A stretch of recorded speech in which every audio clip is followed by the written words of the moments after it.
রাজ্যের নারী নিরাপত্তার পরিকাঠামো বদলের প্রয়োজনের কথা বলেছেন অপর্ণা সেন। নারী নিরাপত্তা ইস্যুতে মুখ্যমন্ত্রীকে খোলা চিঠি দিয়েছে নাগরিক চেতনা মঞ্চ।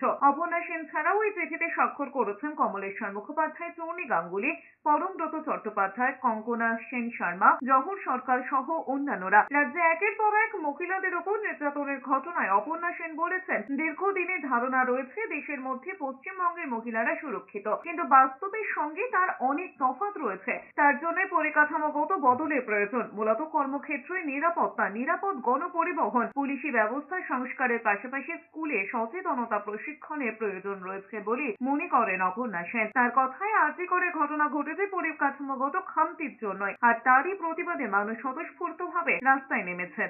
পশ্চিমবঙ্গ একটা সত্যি নিরাপদ রাজ্য হয়ে ওঠে আমাদের দেশের মধ্যে মেয়েদের জন্য।